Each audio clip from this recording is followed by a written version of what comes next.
Sunset Television News. I am Emanuela Akwaya. First, the headlines.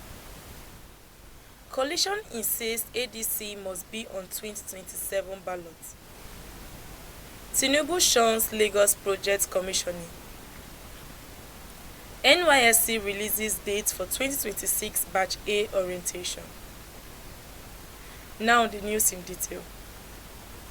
President Bola Ahmed Tinubu was absent from the inauguration of key infrastructure projects in Lagos on Wednesday, opting instead to focus on pressing national security matters, according to his special advisor on public communications and orientations, Sunday Dare. Dare explained during a televised interview that although the president was in Lagos, he had been preoccupied with ongoing security briefings following recent violent incidents in parts of the country, including Jos, Kaduna, and Niger State. He said the president had been taking constant briefs, engaging security agencies, and making time-sensitive decisions to address emerging threats.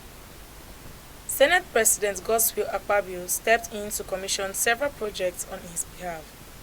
These include the Open Mande Ojota Link Bridge and the newly named Bola Ahmed Administrative Complex in Alausa. Coalition of opposition leaders and members of the African Democratic Congress yesterday staged a massive protest in Abuja, condemning recent decisions by the Independent National Electoral Commission, which they claim threaten Nigerians' democratic framework and party autonomy. The demonstration variously tagged Occupy Inec and Save Our Democracy drew prominent political figures including former Vice President Atiku Abubakar, former Anambra State Governor Peter Obi, former Kano State Governor Rabiu Kwankwaso, former Minister of Transportation Rotimi Amiche, and ex-Osun State Governor Rauf Aribosela, among others. The protest began at the Maitama roundabout and extended to the INEC headquarters, attracting hundreds of supporters, including members of the Kwakwashia movement. Protesters donned branded T-shirts and carried placards with inscriptions such as "In David Mark's NWC We Trust" and "Operation Save Our Democracy." In a symbolic show of defiance, demonstrators sang Nigeria's former national anthem, "Arise, O Compatriot," despite its replacement in May 2024 with "Nigeria, We Hail Thee." The chairman of the Independent National Electoral Commission, Joash Amopitan, has warned that misinformation and disinformation pose the greatest threat to the credibility of Nigeria's 2027 general elections. Amopitan raised the concern on Wednesday while speaking at the 81st General Assembly of the Broadcasting Organizations of Nigeria in Abuja. Emphasizing the crucial role of the media, the INEC boss described Nigeria's broadcast space as central to democratic survival.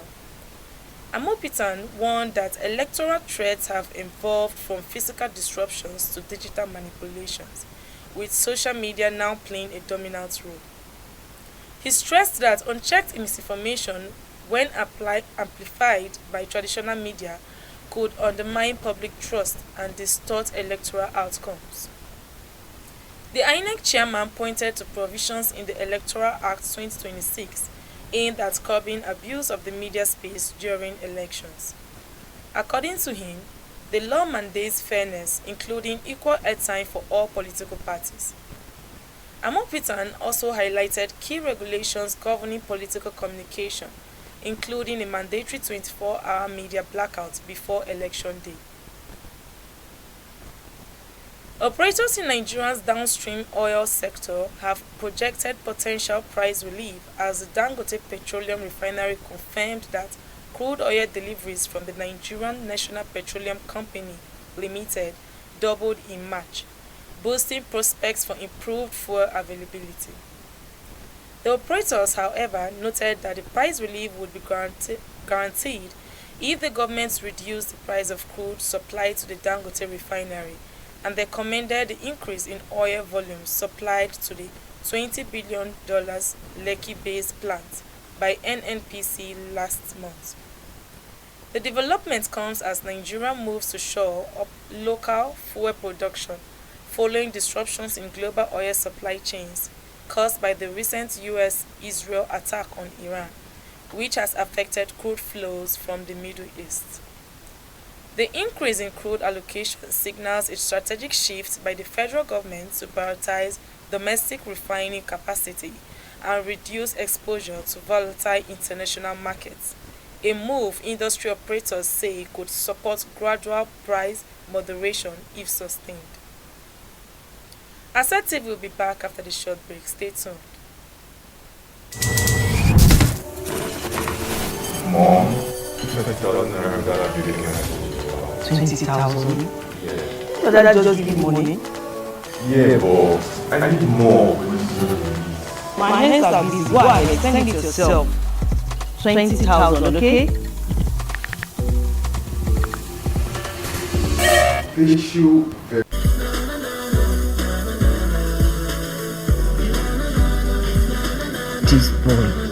With OPay's large transaction shield, your face is the only access. OPay, beyond banking. Welcome back from the break. The National Youth Service Corps has released the timetable for 2026 Batch A Stream 2 orientation course for prospective corps members, scheduled to take place nationwide across all states.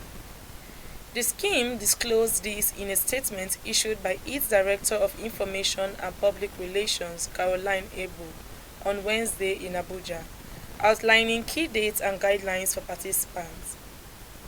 According to the statement, the 3-week orientation course will be held simultaneously in all the 36 states of the Federation and the Federal Capital Territory for eligible participants nationwide.